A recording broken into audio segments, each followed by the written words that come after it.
Welcome to Between Shelves. where we make connections between literature, theology, philosophy, psychology, and culture. Join us as we explore the interconnectedness of race, spirituality, psychology, and metamodernism. Each episode invites you into a thought-provoking journey, unpacking how these elements shape our understanding of the world and ourselves. My name is Aaron Waldron. We're a religiously traumatized theopoet and a shaman in journey. Our work focuses on creating community and between spaces for religiously traumatized millennials, navigating life beyond colonized religion. And my name is Rafael Reyes. My work is on the importance of imagination and theopoetics in philosophy and religious pluralism. We invite you to Between Shelves To learn, listen, and become. All right, welcome back to the next part of the dialogue. It's good to be back. We're back here with Raphael and myself, episode 12. Today we are talking about metamodernism and truth. And this is an interesting topic because where does one begin to even imagine what is truth? Can anyone really stake a claim of what is truth?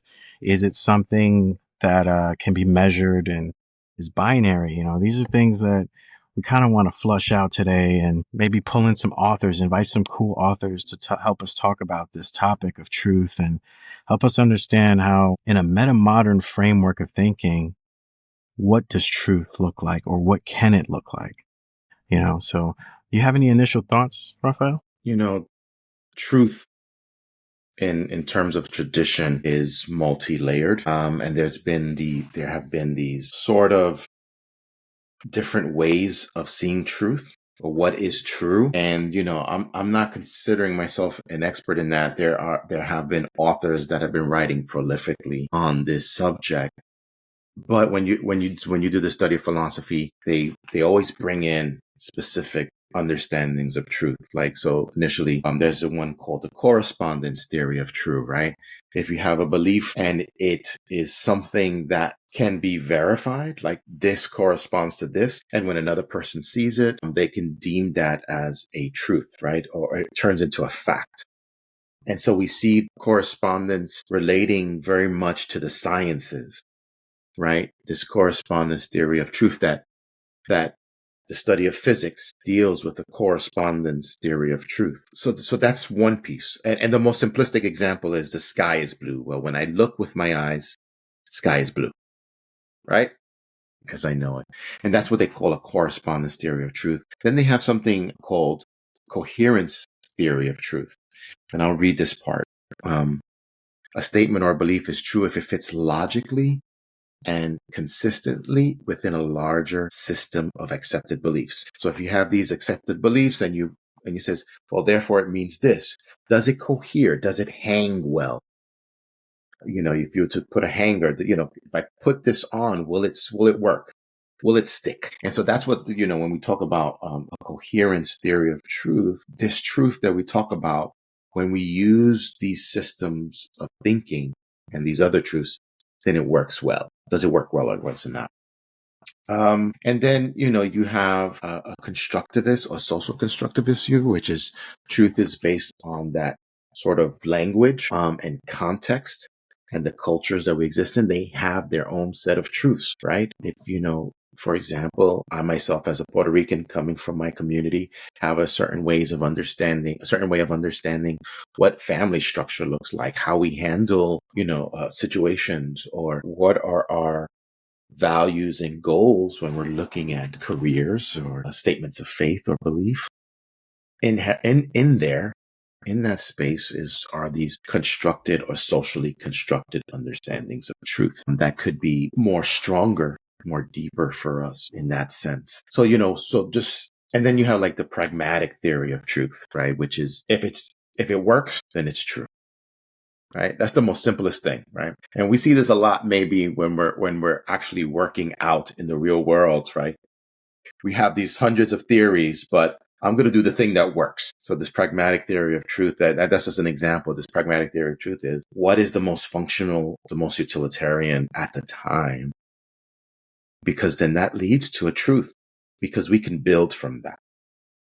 And so these are some theories of truth that have that surround the world that we live in. That's part of the world that we live and exist in today. Um, and I think the truth that we're kind of engaging in our discussion is really just talking about truth and like, is there one truth? Right? And that affects our understanding of a coherence theory of truth or a corresponding theory of truth and all of them. It affects all of that. Is there one ultimate truth? Are there many truths? How are we meant to engage? Should we be focusing only on one and then we kind of poo-poo the rest? What's that? And I think that has been part of our discussion, especially when we talk about this idea of metamodernism and its engagement in various aspects on race, on theology, for that matter. So that's kind of the stuff. Please continue, add your thoughts.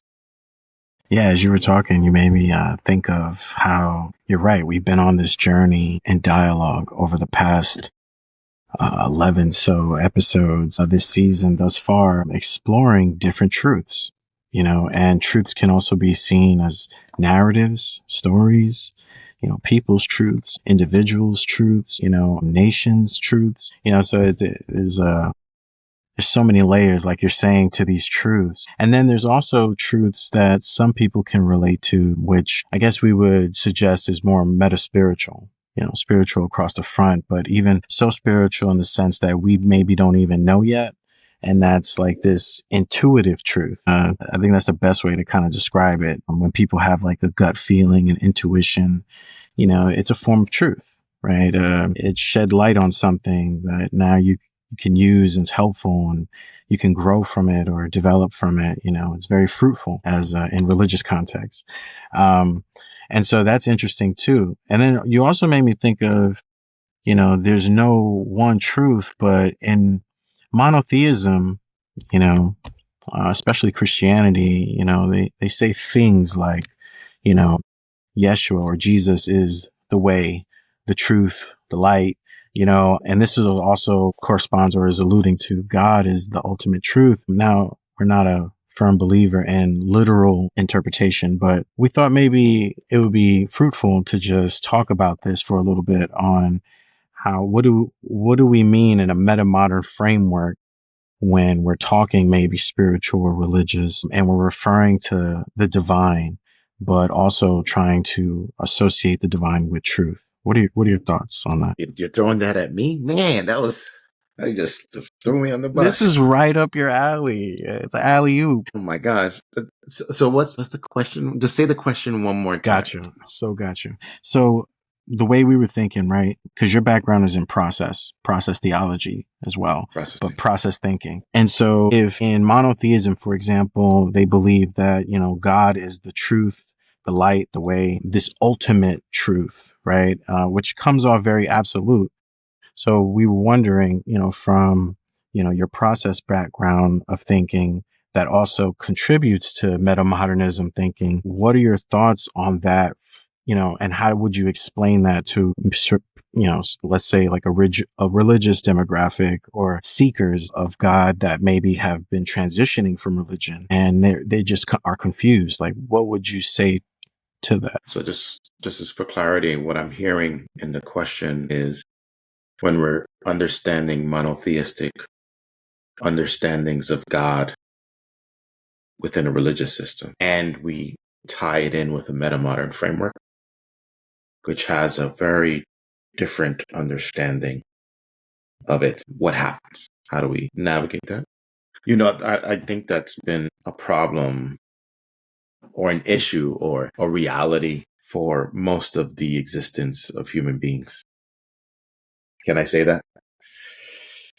Just because we see it biblically, if you look at the formation of biblical scripture, and you see within the Old Testament writings or First Testament writings, depending on what you do, you see engagement between gods.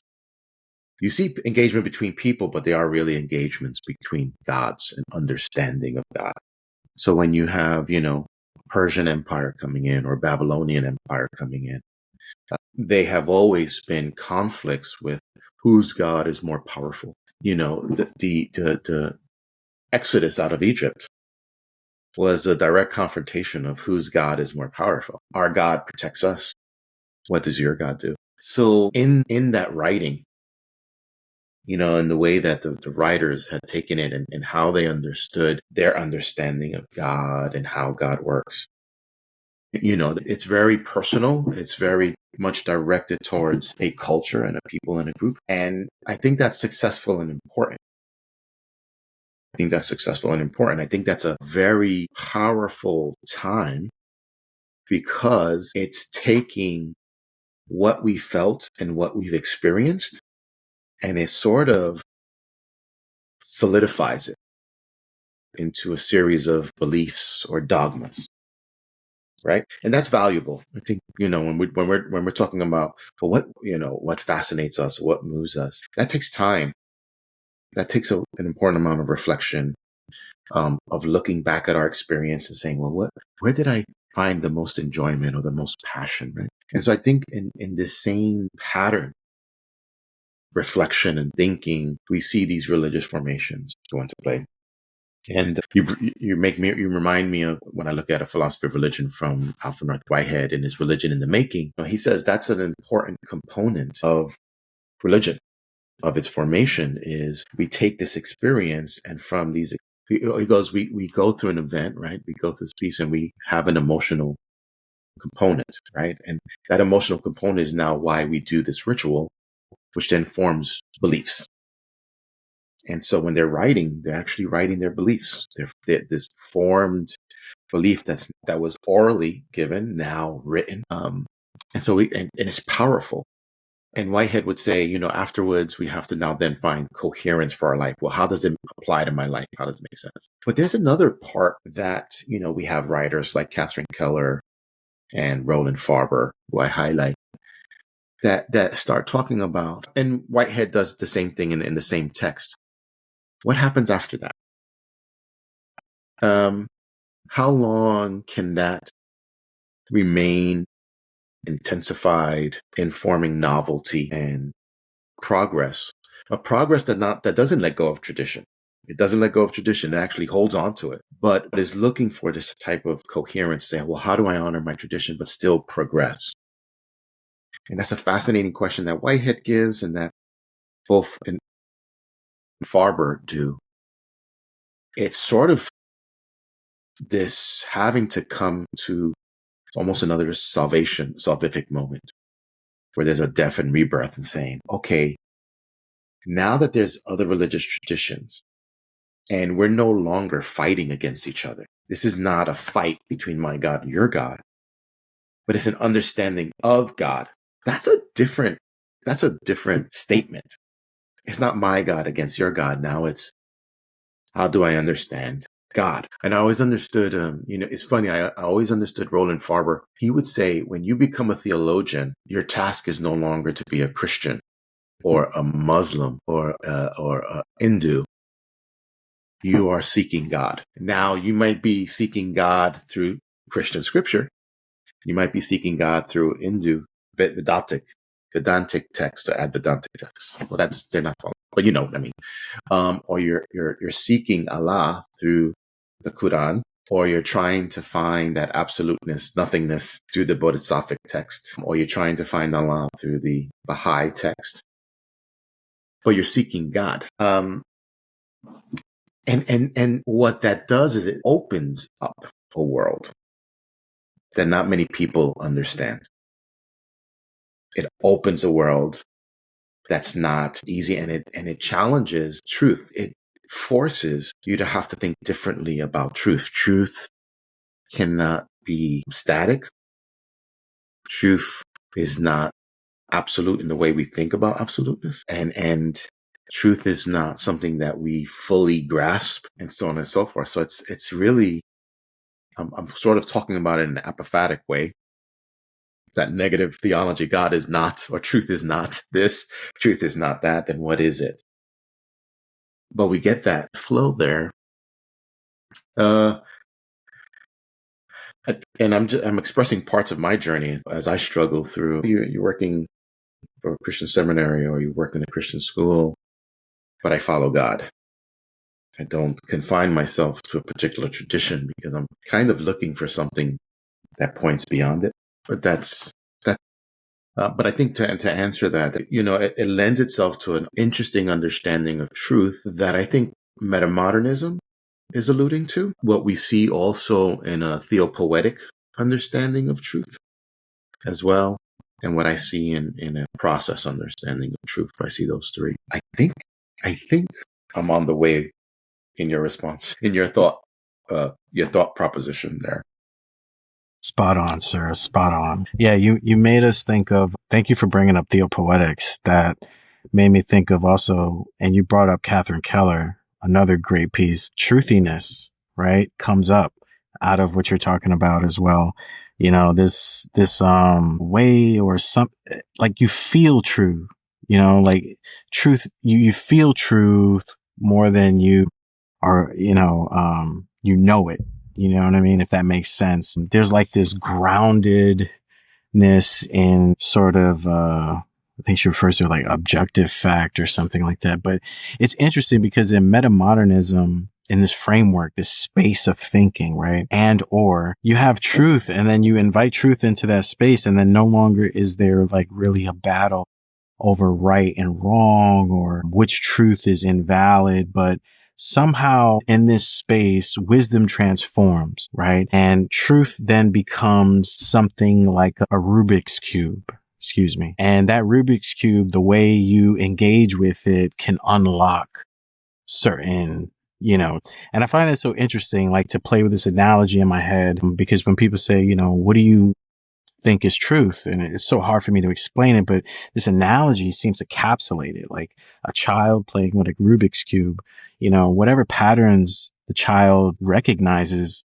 from the movements on the Rubik's Cube, out of that comes truth, and that truth can be critiqued based on life experiences, but then that truth also is coming from somewhere we feel unknown, and sometimes we get a feeling of, wow, this feels so divine. Like God is so intimate with me in this moment right now, that God is sharing this moment with me.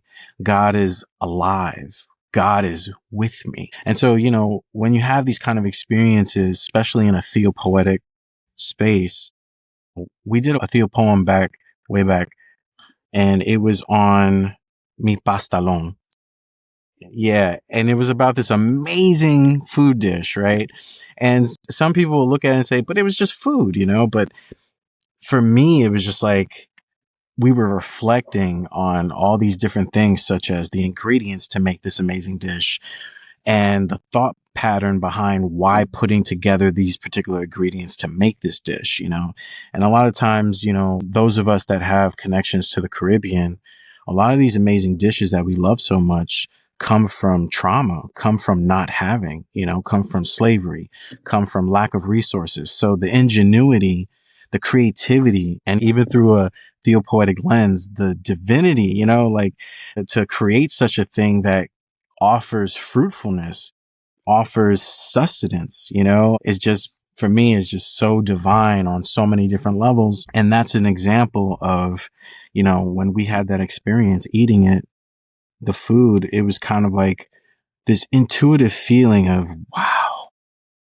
this is deep, like to be part of this, to remember this, to understand this, it brings a certain level of reverence, like it made me humble and it made me emotional, honestly. And that's what moved me to even consider putting together the Theo poem. But yeah, what are your thoughts on truthiness? Because I know you got a lot of ideas and gems for that one. I think when a couple of things brought up, I think, but just to go back to truthiness as Catherine defined it, and love to hear her thoughts on that, is that truthiness is just dealing with the fact that there's no single way of understanding truth, but that is ultimately complex.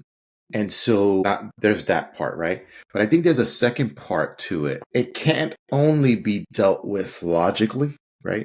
It can't only be dealt with statistically, which looks at hard sciences and Not that they're wrong, but there's also a feeling component to it, to truth, that you can't deny.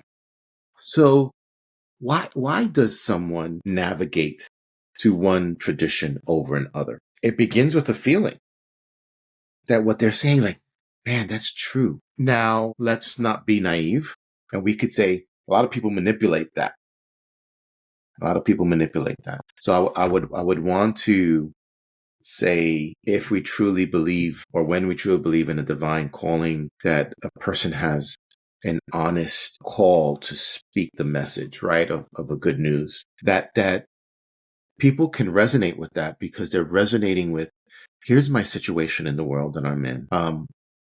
And there's these words that are just resonating. And so they accept this message as true, or as truthy. There's a feeling to it. So it's not only a hard science statistics base, but it's a feeling, which becomes more concrete and more real as time progresses. I really want to say that, because if we look at, let's say, for a really good concrete example, administration made a claim, but as they progress, people are seeing it's not true. So what they felt is not real. What they felt was a falsification. And then another set of thoughts and ideas come into play. We were fooled. We were bamboozled. Someone gave us a false narrative, because ultimately they really didn't care. They just wanted their goals. They were, in other words, bullshitting, because they didn't really care. They just wanted to make themselves look good and feel good. So I have to make that claim, because I have to nuance truthiness, right? I have to sort of abstract it a little bit to get to what I'm getting at. So I think this truthiness that Keller talks about is saying truth is ultimately complex.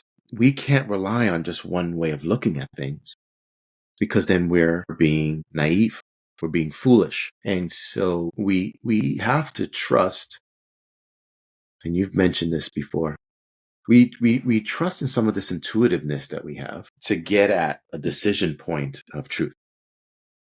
And I think I believe that, there's a feeling component. And feeling, once again, is not just the emotional part. I don't think that at all. I think feeling means experience, how we felt about that experience, how we navigated through that experience and now know more. So feeling has a wisdom to it. That feeling has a wisdom to it that allows us to make some intuitive decisions, if I can say that. Yeah. And I think for me, as I'm reading Catherine, or Dr. Keller is probably the more appropriate term, as the more, as I've tried to understand her work, I see that, right? So fuzziness, when she talks about fuzzy logic, the blurring of the lines, because you really don't know if it's this or that, but it could be both ends. Fuzzy logic, truthiness. Yeah, this is true, but it's always within a certain context. It's never really that. It's never really that. And that's her challenge in her writing, is to say, it will never be just that. So, and I think that kind of allows us to say that process thinking, process theology, process thought exhibits metamodern inklings, right? Metamodern understandings of thought. And they could be kin, for a better term, with that. So yeah, I'll pause there for a bit. Yeah. You brought up sort of a dark memory in me that I thought we should share, because when you talk about truthiness, the way you were talking about it, it really hit something for me that I think a lot of our listeners could relate to. When I was a child, my mom, she would trick me into believing she wasn't mad, so that we would run to her or go to her, or at least get within arm's reach of her. Right. And when the first few times as a child, we saw this kind of pattern or this kind of action behavior, we fell for it. It seemed true. Mm-hmm. Come here, baby. I'm not mad. I won't hurt you. Come here, And it's like, this is my mom. She's saying these words. It must be true. Get close. Got you. I thought I told you, blah, blah, blah, And then It happened a few other times. And after like maybe the third time, it was like, I don't know. I've seen this pattern before. And based on my feeling, like you're saying, it didn't end well. Mm-hmm. It ended with me being hurt because I came to you because you told me it was safe and it was all right, but it wasn't. So then we fast forward, we're a young adult and we experience our first narcissist, right? The narcissist says, I love you. I need you. So I feel special. I feel needed. That's a sense of truth. They make me feel a certain kind of way. I then think this is really truth. Like you said, time passes, time reveals all, right? Then months turns into years, and then years finally see that, I have a collection of patterns that don't add up. What you've been telling me is not truth. What you've been telling me is a distorted truth that you distorted for your agenda and for only your gains and profit, whatever that may be, emotionally, financially. You know what I mean? You get it. Yeah, I But get it. the point here is like, we see this in life, in everyday mundane life, like this idea that truth is not 100% one thing. It's not so easy to spot too. Your age does not qualify you to be able to spot truth. We learned that one. There's some children that can spot more truth than adults, and there's adults that can spot truth better than children. And so, like, going back to what you're saying, it seems like it's really based on relationships, right? Our experiences of relationships with things and people. Does this lie to me? Does it feed me? Does it, and it's all based, it seems, on patterns, In this episode of Between Shelves, we delve into the elusive and multifaceted nature of truth and trust through the lens of metamodernism. Join us as we navigate the space between certainty and ambiguity, exploring how this philosophical framework challenges conventional ideas and embraces the complexity of our contemporary world.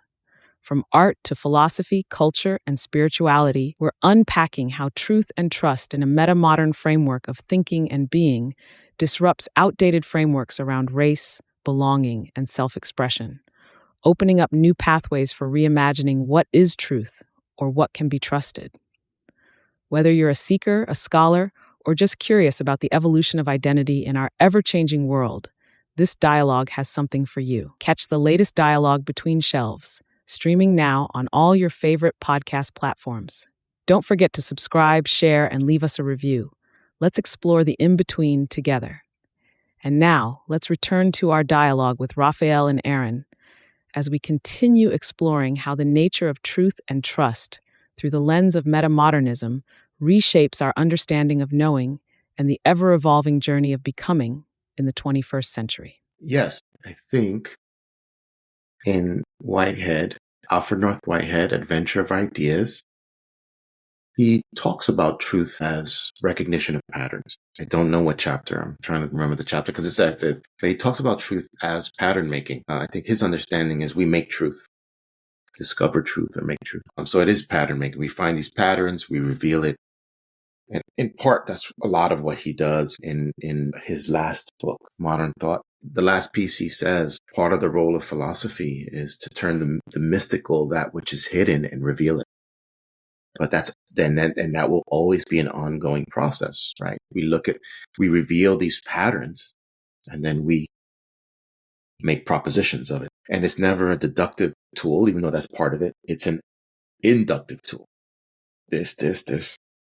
We build it. I wanted to go back to what you were talking about, which is I'm grateful you're looking at the psychological effects of trust, right? Of what we think to be truthful. I think my mother will keep me safe. Or father, doesn't matter, either one. Or our parental guardian will keep us safe. And that doesn't seem to be the case. So then we develop, and that's trauma. And then we say, okay, it was only for their gain or their means for their moment. And that's real. That's real. I think the discussions on truth as we're understanding here is in terms of thought and in terms of maybe religion and understandings of God. And we are putting it within a box, whether it's old and smelly, I don't know. But we are what Whitehead would say, we do abstract. This is an abstraction. This is an abstraction because we need to think about it a little bit. And then we're supposed to do, like his example, the flight of the airplane. The airplane allows us to imagine. It goes and think, does it work? Does it not work? Where does it need to be fixed or repaired? We go back down, do the work, and then test it again, where he talks about his imaginative generalization. But in the context of that psychological piece and trauma, that adds to our feelings.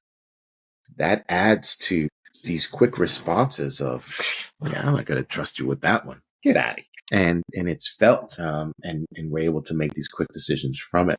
And that follows us. What it led me to, though, because you said it was for your own personal gain, right? And I started thinking about, we got to be careful, and we have to situate that because, sometimes we're in communities, but if you chose to join that community then has to inform you. See this we have to be careful and limit. It's not it's all or nothing, but there's limits to that. Say when I'm in a community, I choose to be in that community, and that means I also choose to understand what they're saying, accept it, or at least say, okay, now I have to reckon with it. And make a choice. Do I stay within the community? Do I go out of it? How do I make it work? And I think that was Whitehead's fourth piece, which is, how do I make it applicable to me? I'm in my world. And so I'm left with that when we're talking about truth, or the truthiness. I kind of wanted to jump back in and further defining how we understand meta-modern truth, theopoetics, and Dr. Keller's understanding of truth, and at least repeat from what I spoke in the beginning, and then where meta-modernism is now. Truth, I think when we're looking at it in hard sciences, really says, hey, there's truth out there. There's patterns. We need to realize those patterns. And that is what it is, because that is truth from its utilitarian, functional sense. I can do a lot of stuff with that. Physics, mind-blowing what we're understanding now. I just read that they found quantum, the quantum function in a human cell. I just read that yesterday. Meaning that this theory that we've been playing out in the world of computers and technology is within the human itself, in the cells, in the atom. And they've been able to see it. So that's a mind-blowing realization that this theory, which is baffling, is being realized and all that stuff. And there's those truths there. But is it the most absolute? Should we just run with that? Is the question. And in meta-modernism, it's saying, no, that's not the only truth. It is a talking partner, but we temper it with these other worlds that we live in. We don't only live in a world of physics. We don't only live in a world of quantum theory. We don't live in a world only of biology or chemistry, but we live in a world that has culture. We live in a world that is political. We live in a world that is philosophical. We live in a world that deals with, race. Those are the worlds we live in. Why? Because we categorized it that way. We've been talking about that. And so guess what? We talk about it. It's part of our world. And so there's truths within that, or frameworks of thinking, that we kind of have to put together. So at least for metamodernism, they're saying there is no one way of understanding truth. There is no one truth. And there's no easy way to combine all the differences together. And we kind of have to do that work and see what emerges from it. And that falls along the lines of even what process thinking does. Process thinking agrees with that. Say, what we're seeing is one dot within a background of dots, which is its background is complete and utter darkness because we haven't even peered through it. So it's never static. It's not even absolute because we don't even know what absolute is. It's not static. It's dynamic. It's a constant journeying. And that constant journeying forces us to admit, I don't fully have it. And that's why science becomes helpful, because science says we have a hypothesis. Does it work? Does it work? Does it work? Does it work? After the 10th time, I think we got something and we can work with that. I think we see that in religion. Religion started with one person talking about, here's an experience I had. Oh, I had a similar experience. Oh, I had a similar experience. Wow, this is powerful. And it moves along people and it formulates into a tradition or religious tradition that moves on and so forth. But it's not static. It's not this one. There's many on there. And I think metamodernism understands that as well as process. But that means that we have to be skeptical if we're saying that one overarches another. Healthy skepticism on that. Catherine Keller on her book On the Mystery talks about this conversation she had with a person on a plane, and the person was arguing for one, and she goes, there's another option. We could talk about relativism. The relativism is the understanding that there's many truths, and the goal is not to just like leap it away, just everyone do their own thing, but it's literally an understanding that there's differences, which forces us to congregate, to talk, to relate, and to come at a larger conclusion. When she started talking about that, she said in the story, the guy left, so she wasn't able to continue the discussion. But it's the way of saying truth, because it's multiple, should make us want to be relational, should make us want to propose, to inquire, the way science does. Why is the sky blue? There's a beauty to that. There's a beauty that we find in that. And I'll pause there. Go for it. Oh man, that was beautiful. You made me think of our differences should push us to be more curious. Because based on what you were saying, it sounds like we should just be striving to learn. And therefore, if truth is what we're talking about here, that it's so fluid, it's so indescribable sometimes, even hard to just fathom that we don't know everything. Like you said early on in the dialogue, such a fraction of life we are, and it's just crazy, man. Like, why are we arguing? This is a question that has gotten louder, or in the language of Dr. Keller, it's a haunting. It haunts me. Why are we arguing? Yeah. If we're arguing over truth, we both got truth. We all got truth. Like, what are we really arguing about? And it's just crazy to me. I just don't have too many words for that. Like, it just takes me back to, the world right now is just so nuts. And it's just like, what are we fighting over, really? Like, everything is underneath our fingertips. We can share and all have, but it's just, we have a few that believe it's theirs, and they're fighting over, that's mine. Like a very small child that doesn't know how to share, that's mine. Don't touch my stuff. It's like, oh, no one taught you how to understand that, you can temporarily share that, and it comes back, Yeah.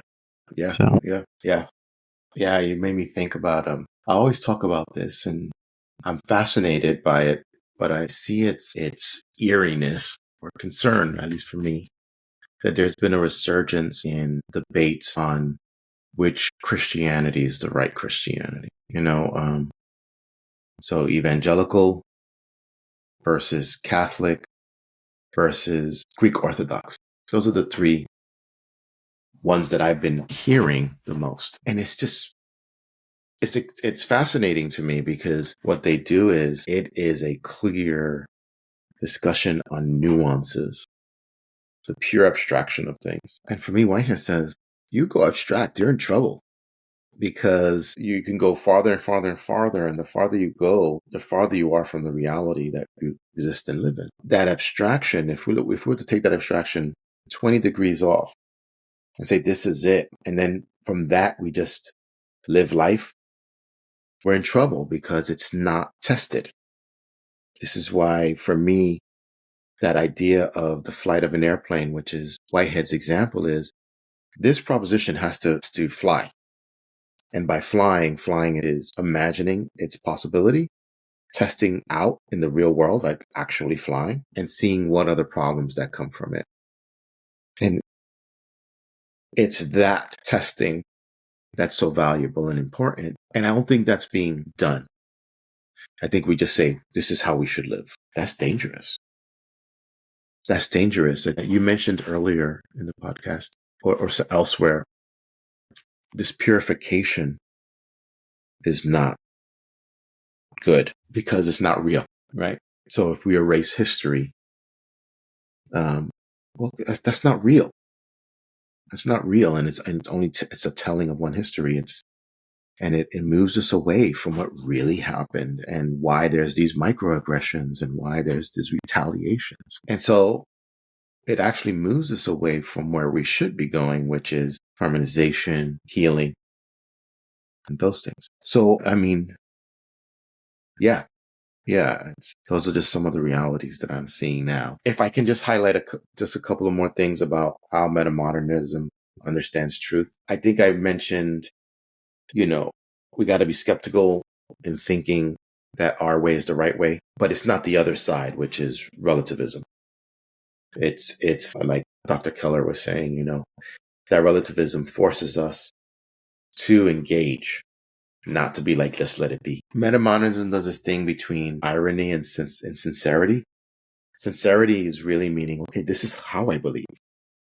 This is what I believe. This is how I believe. But then it's ironic because it's like we also understand that that's limited and that's subjective, right? So that sobering sense, that ironic sense that this is what I believe, but I also believe that it's not the ultimate belief. And I think that oscillating back and forth, I like that term. Metamodernism is taking that term. We oscillate back and forth. I don't think it's a pendulum. I think it's that, like, the infinity sign, the number 8. I think that's there too. The truth for metamodernism is pragmatic too. It has to be useful, right? It's not only truthful, but it has to be useful, right? Whitehead in his process thinking, and Dr. Keller used it as well in Farber, has these pieces of causations. And he goes, we can have a final causation, which is our internal selves of maybe the why. But he goes, whys don't matter. He goes, the efficient causation, which is the how and the pragmatic piece, is the most important because that is the medium by which your final causation is viewed. Okay? He actually calls it a superject, right? When the thing finally happens, is that that's how I think it. The thing that comes out. But that thing that comes out is the efficient. It's that yes that you gave. That's all a person has to work with. That yes. And we'll need to rebuild from there. Why the yes? So you hope that everything that's done prior kind of provides the formation of that yes, right? It's that final causation, but it's always efficient. It's always that pragmaticness and that usefulness and that it's for the now. I made that decision because of the now. I think meta-modern understandings of truth really rely on dialogue to engage and that intersubjectivity. That means it's not only my own thinking, but I have to include others. That means I have to include race as a thinking piece. I have to think of economy. I have to think of culture. I have to think of just add all of those parts together and you get what is this dialogue and what does it look like? What does it mean to be fair and equitable and inclusive in that sense? And I think that then what metamodernism alludes to is that truth is actually constructed. Truth is a constructed piece. I think when we're looking at Catherine Keller or Roland Farber or John Cobb, you will see that. I think you will see those pieces very clearly in their work, but they'll do it in different ways. So for instance, Dr. Keller uses an apophatic framework to say God is not this, or truth is not this, or this is not this. And what that does, it forces us to say, I thought I had it, but I don't have it. So, I see those resonances there. And I also see resonance in the theopoetic space, primarily because theopoetic says in that emergence of that understanding of God, it's also a break of an old image. Like, I always like that when you tell about the pastelon, because you're saying food has a religious or deep spiritual connection, because it's symbolic of sustenance. It's symbolic of the natural and the supernatural. It's symbolic of so many pieces, and it reveals something about the divine. It reveals something about the soul of the earth or the soul of the world, about what it's trying to do. But it challenges prior notions. How could God be found in food? When we say God is wholly other, the divine is wholly other, completely separate from us. But in and through a dish and a meal, through a human being, through things that are from the earth, which at this moment is kind of rejected. We don't want to think about that. That we see in the most rejected, in the most marginalized, in the things that people really don't want to touch, right?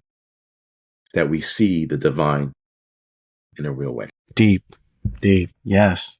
Really quick, what you just said took me back to the Gospels. And I know we've been back and forth about the Gospels, but the Gospels, when they're talking about interpreting what Yeshua or Jesus said on the Mount or did with the man that was blind or the women that, were rejected and all this, when he was in relationship with these people in this sort of divine spiritual dialogue. I like the one when the blind man, I'm blind, help me, paraphrasing, of course. And, Yeshua replies like, what's wrong? Just get up, live life. Like, what's stopping you? And, it's so symbolic because like society, was telling him, you're blind, you're useless, you're disabled, you're nothing.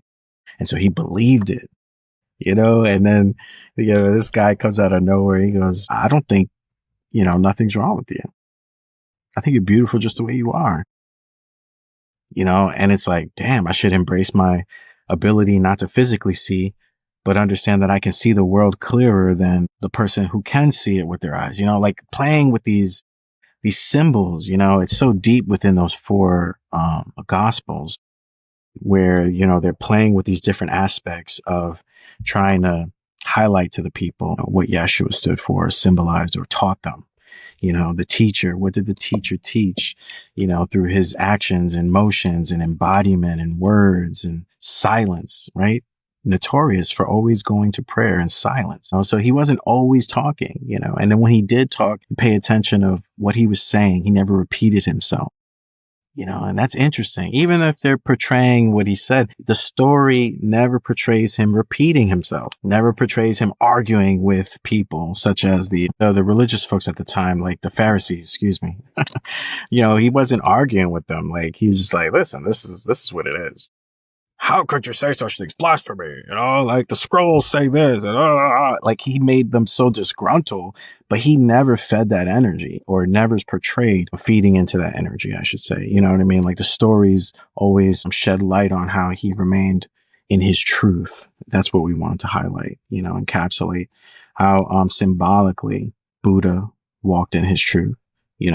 A lot of people would have been like, you're crazy. You were a prince. You gave up everything. And instead he exchanged it for life itself, and so you see this throughout, history and throughout humanity and the stories that we are still telling each other, right? That's also an important piece you brought up too.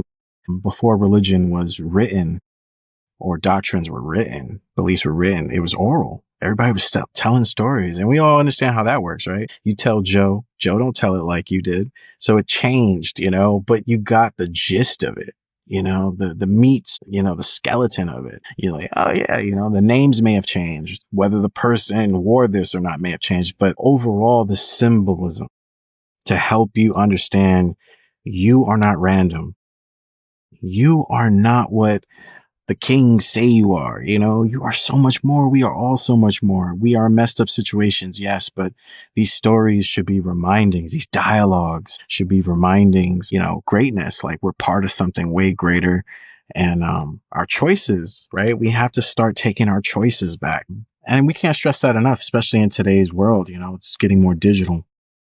Our choices matter so much because, we don't got resources or anything like that. But what do we have? We have the choice. Do we get up every day and do we make certain choices to try our hardest to make the world better? Even our own personal worlds better. We make choices to either spread truth that liberates people, or we choose to spread truth that controls people. From a political standpoint, you could say, these truths are being used every day on the most micro to macro. And it's just interesting. That's all we really can say, right? It's just interesting. And one more last thing before we end, and close out what you said about, the infinity symbol. It hit me like a mat truck because we realize the infinity symbol is pretty much an intersecting circle. It's a circle that's been twisted. And so there's an intersecting point in the middle. And that made me think, interestingly enough, what if that intersecting point is what, rejuvenates us? And symbolically, we're all going through this, oscillation of an infinity symbol. But when we cross and meet, we get things. Maybe we pick up things, maybe we learn things, and then on to another journey, round back until we meet again, type of thing. Beautiful. That's a beautiful thought there. Because I was thinking of the Ouroboros, which is the circle one, which has an intersecting point in the image itself, because it's swallowing, right? It's swallowing, but that's an intersecting point. It still is. And then the 8 sign, that middle piece has an intersecting point, which is a form of rejuvenation or it's interesting because it means it's either we're seeing ourselves, right, along the way in a parallel sense, or we're seeing everyone else in the other, repetition or something similar, but not quite, because I don't know if it's connected or if it's slightly off. We're only seeing one view of it. So there's a lot of now interesting components that we can think about as we're looking at that 8 sign and things of that nature. So yeah, and we only get a moment to intersect, right? It doesn't last long, and there's not multiple opportunities. It seems like there's a ratio, there's a lot of journeying, and then there's a small amount of interconnectedness, so gotta go. right. But but that intersection or that connectedness throws us on that journey again. So it's pretty cool. That's awesome.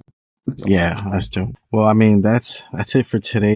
Thank you so much for tuning in. Our next dialogue we have planned is a very special one. They all have been amazing, but next we look forward to having Dr.